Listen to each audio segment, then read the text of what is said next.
Welcome to Curie Projects. Today we are going to solve first 25 questions of Technician B Electronics VSSC 2019 June paper. So this is our third question paper we are going to solve. So this is the part 1. It will be completed within part 3. Part 1, part 2 and part 3. So friends, let's start. Question number 1. At resonance of a series RLC circuit, at resonance of a series RLC circuit, what happens? Option A, capacitive reactance is equal to resistance. Option B, capacitive reactance is equal to inductive reactance. Option C, capacitive reactance is 0. Option D, capacitive reactance is equal to the sum of inductive reactance and resistance. The answer is option B. Capacitive reactance is equal to inductive reactance. If we plot, so this is we'll draw the series RLC resonance circuit graph. This will be the frequency in omega, or you can take F. This will be the current. This will be the frequency. Now if we draw a curve at resonance, we get a curve like this. So this is the peak value. This is the resonance point, resonance frequency. At resonance frequency, the current is maximum and the resistance is minimum. At resonance frequency, XL equal to XC. That is the inductive reactance equal to the capacitive reactance. Also, the frequency is this resonance frequency is given by 1 divided by FR equal to 1 divided by 2 pi root LC. So at resonance, inductive reactance equal to XC. That is, XL and XC cancels out, and the circuit impedance will be equal to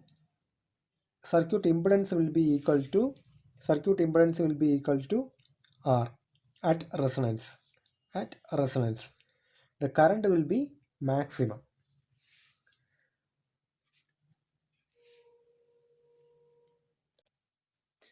Question number 2. Impurity to be added to silicon to make N-type semiconductor is. See, if we want to make an N-type semiconductor, we have to add more electrons to it. So how do we get more electrons? If we see the silicon and germanium belongs to fourth group element. So we will add a fifth group element to it, so that we will get a one extra electron from each atom. Each atom. So that is, here if we see aluminium, gallium, boron, these are third group elements. Aluminium, gallium, these are third group elements. So this is the fifth group element.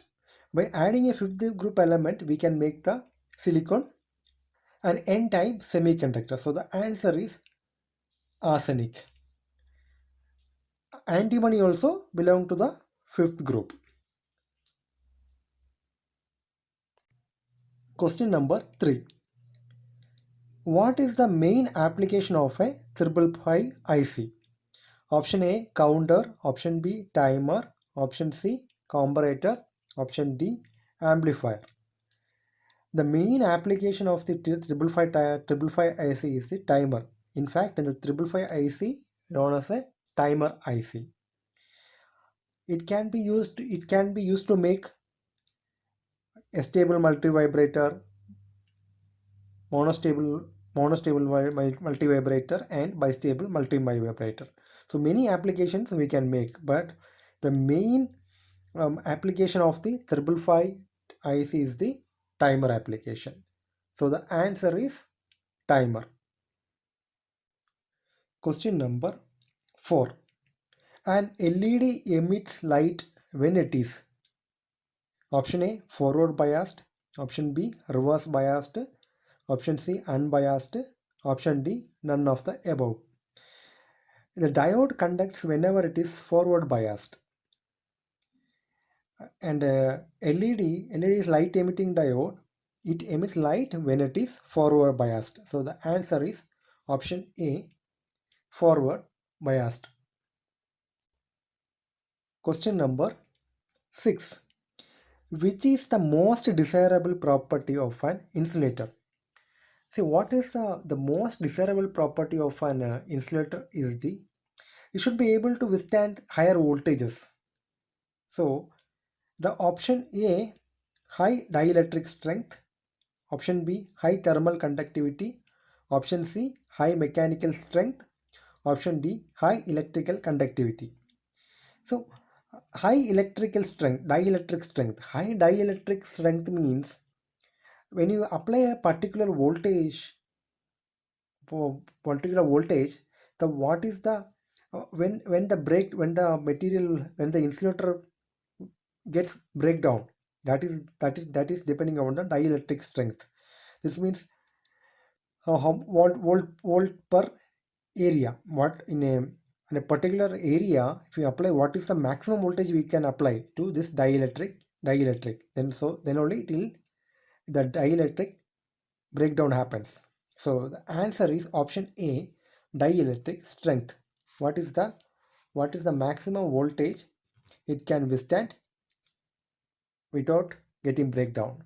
That is the high dielectric strength. That property gives the breakdown voltage. So the answer is option A. Question number 7. Which of the following is an impact printer? Option A, laser printer. Option B, dot matrix printer. Option C, inkjet printer. Option D, bubble jet printer. So the answer is dot matrix printer. This is, so whenever this printer prints, we can hear the noise. This print head is consists of many pins of this dot matrix printer. This print head will go and hit the paper with the ink. So with the cartridge ink, so it will get the impressions of the letter or whatever is the thing, it get printed by the print head. So it make a lot of noise when you work this dot matrix printer. So that is a impact printer. Question number 8. Which of the following is not a common network topology?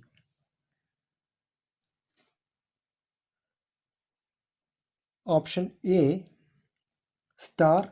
Option B, ring. Option C, bus. Option D, daisy chain. The answer is bus. Option, which metal has the highest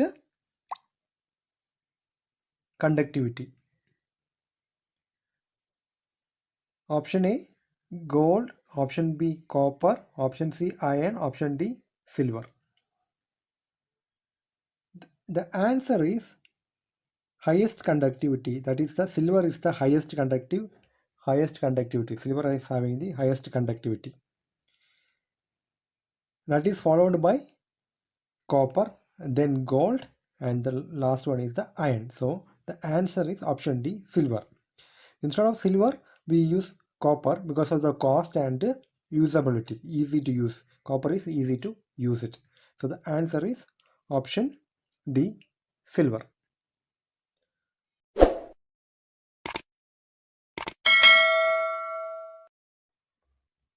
Question number 10. Which of the following insulator has better capabilities to withstand high temperature? Option A Teflon, option B polyvinyl chloride, that is PVC, option C vulcanized insulator rubber, option D paper. Out of these four, this paper can't withstand higher temperature. Next is PVC. PVC also, the PVC pipe, if you use for hot water, this will melt around 100 degrees Celsius. This PVC starts melting. Next is Teflon. Teflon can withstand up to 250 degrees Celsius.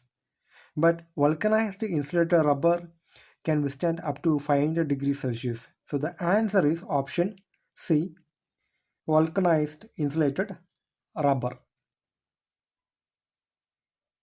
Question number 11. What trigger mode is used for capturing a single pulse in an oscilloscope?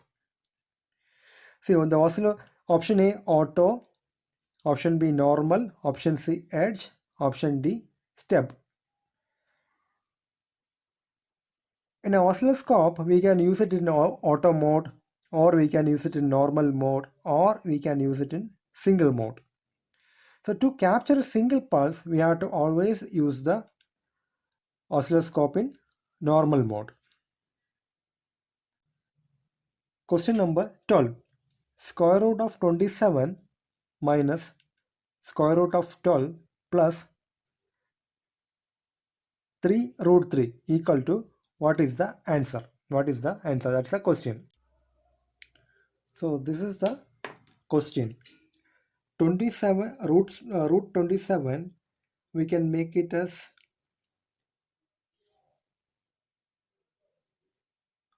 9 multiplied by 3, which gives 27, minus 12 also we can write it as 4 multiplied by 3, because root 3 we want to take it out, that's why I'm writing like this, 3 root 3, which equals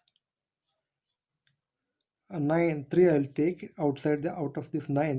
Square root of 9 equal to 3, so it is 3 root 3 minus 2 root 3 plus 3 root 3, so which equal to 3 root 3 minus 2 root 3, that is root 3 plus 3 root 3, which equal to 4 root 3. So the answer is 4 root 3. We'll see the options. So question number 12, the answer is 4 root 3. Next is question number 13.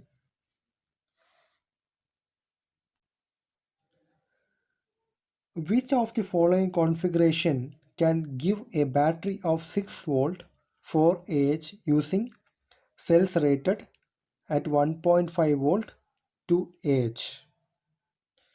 So we have 1.5 Ah, we have 1.5 Ah volt, 1.5 2 volt 2 Ah battery. What we need is 6 volt 4 Ah.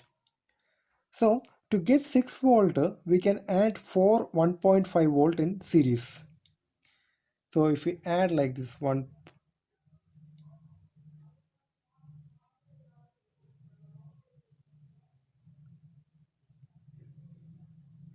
so minus plus minus plus, again we have to put here minus plus minus plus. See, so we'll get 1.5 volt, 1.5 volt, 4 1.5 volt will give 6 volt. But we need we need 4 H. So we need one, we have to make same one more parallel. We can make one more parallel to this. So now this arrangement provides 4H 6 volt. So the option the answer is option C, 2 parallel rows of 4 cells in series. So So the answer is option C. Question number 14.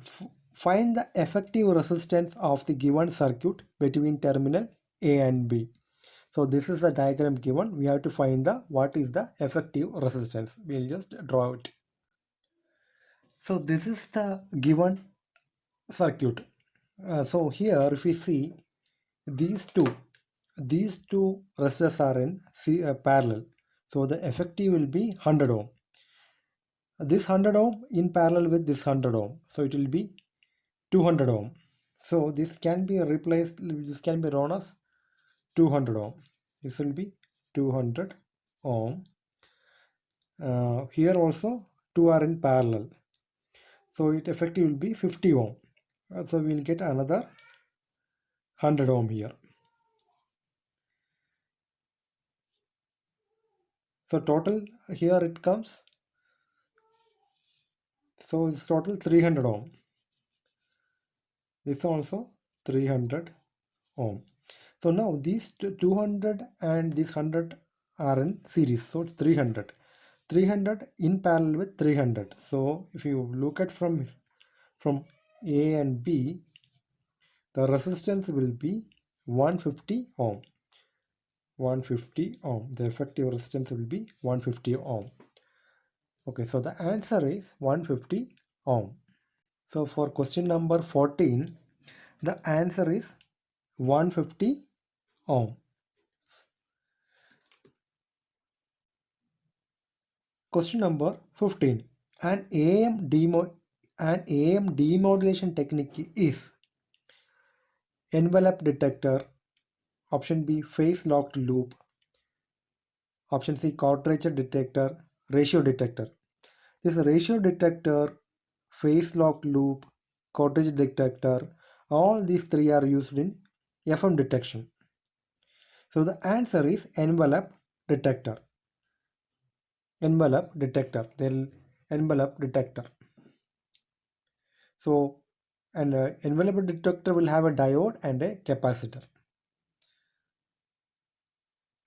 So the answer is option A, envelope detector. Question number 16. Derivative of cos x with respect to sin x. Derivative of cos x with respect to sin x.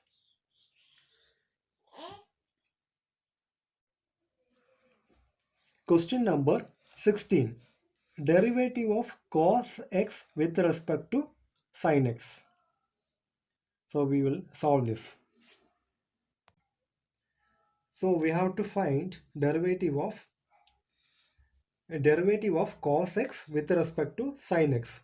So we will take u as cos x and v as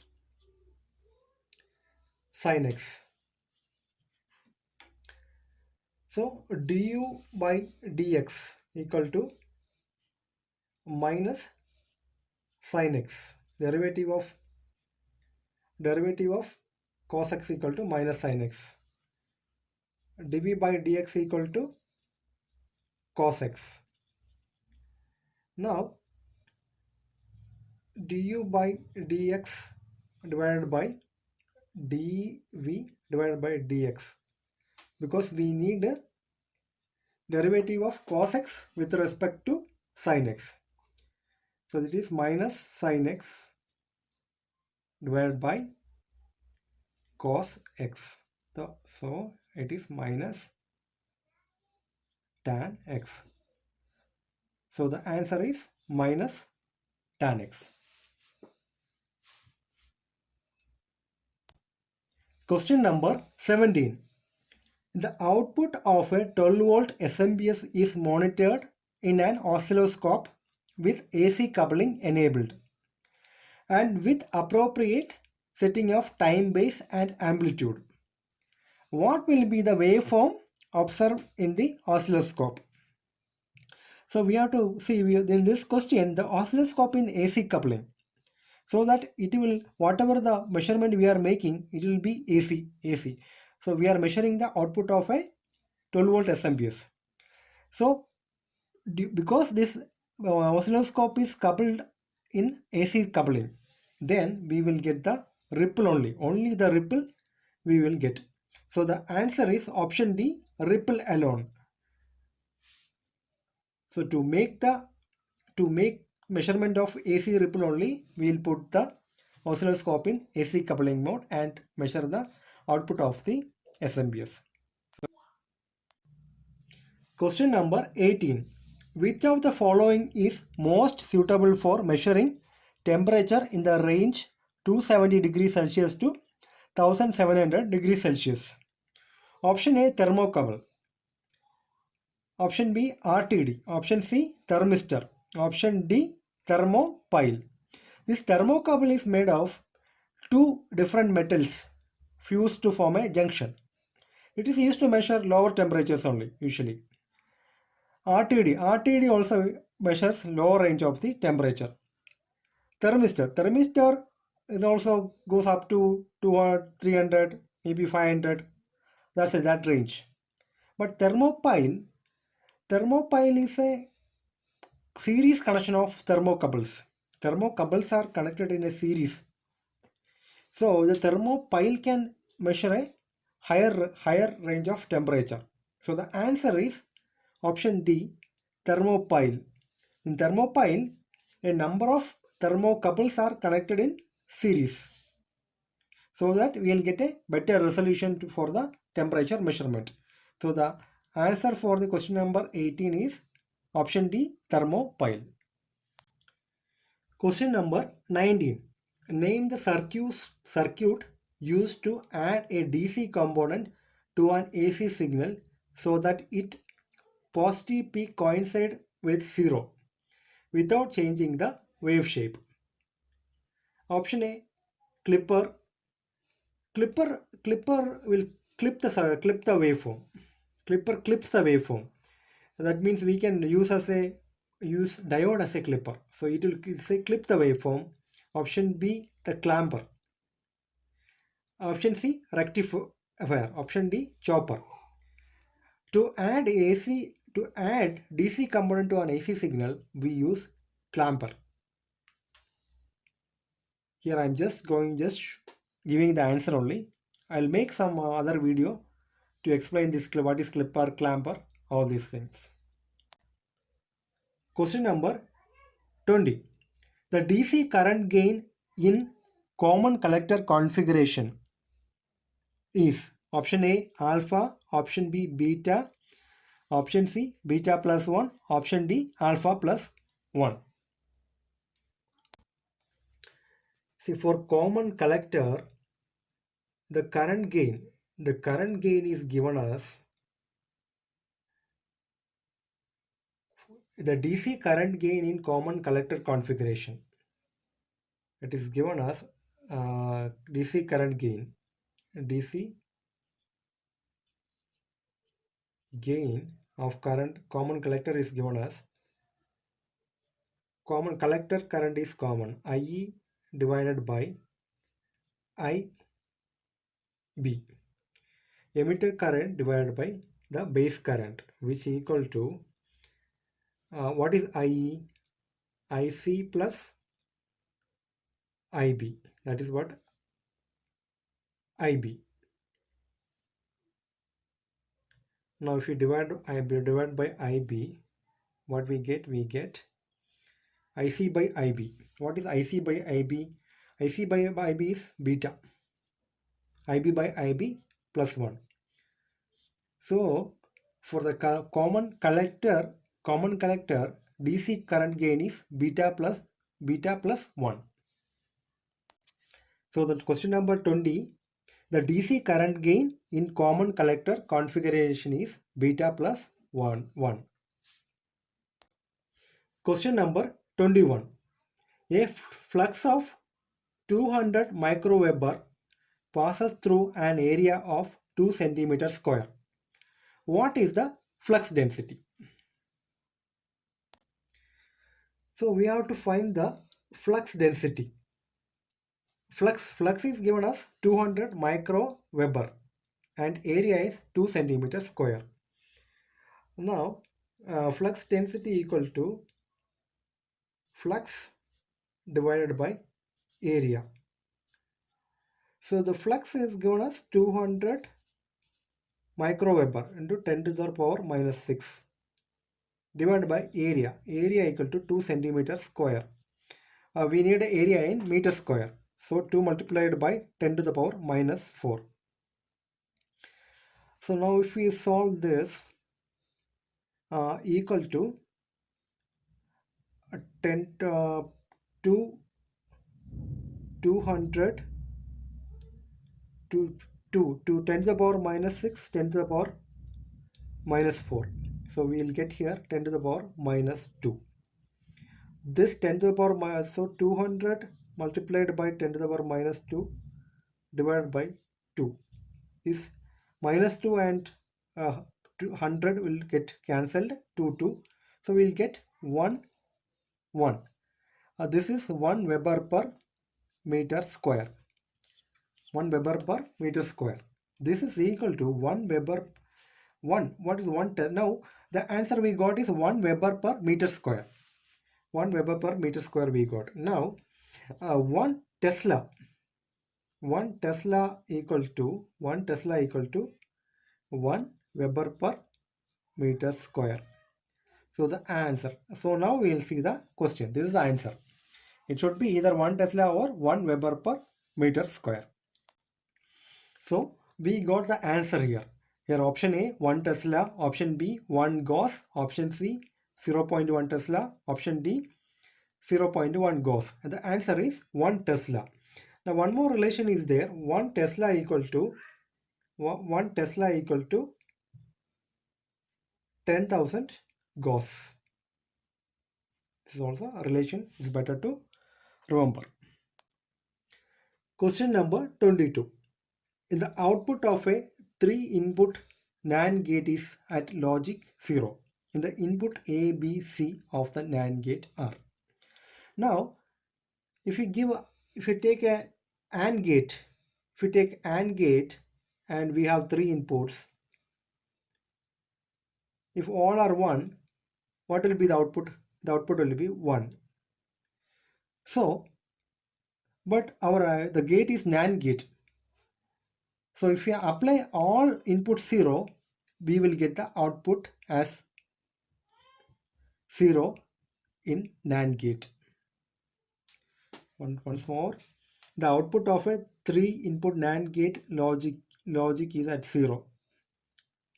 The inputs A, B, C of the NAND gate are. The output is NAND gate output is 0. So this is if we add one inverter here, the output comes 0. So the answer is option C. A equal to 1, B equal to 1, C equal to 1. NAND gate means inverted. Output of the AND gate will complement. So now all inputs are 1, the AND gate output is 1. Then 1 is inverted, we will get 0. So the option is option C, A equal to 1, B equal to 1, C equal to 1. Question number 23. A phase-locked loop can be used to demodulate. This phase-locked loop is used to demodulate a frequency modulated signal. Option A, amplitude modulated signal. Option B, pulse chord modulated signal. Option C, frequency modulated signal. Option D, pulse amplitude modulated signal. So the answer is option C. Question number 24. 8051 microcontroller has dash number of 16-bit registers. The answer is option C, 2.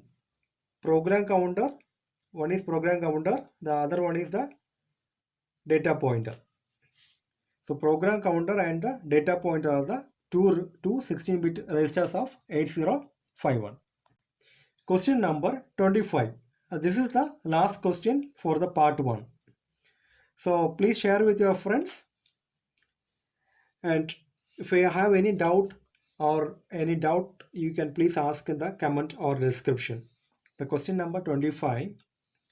An LED with cut-in voltage of 1.8 volt is connected to a 12 volt supply with a 1 kilo ohm resistor. Assume that the LED is glowing. Calculate the current through the LED. So we have one LED. LED is the light emitting diode, and 1.8 volt is the cut-in voltage. 1.8 volt, and we have we have used a 1 kilo ohm resistor. 1 kilo ohm 1 kilo ohm resistor. So one and we are supplying 12 volt to it. We are applied 12 volt. So this is the question. We have a 12 volt power supply using a 1 kilo ohm resistor. We are connected the LED, and one point when the LED is forward biased, the drop is 1.8 volt. Now what the question is, what is the current through the LED? So whatever the current is flowing through this series circuit, that is the current. Now to find the current, 12 volt.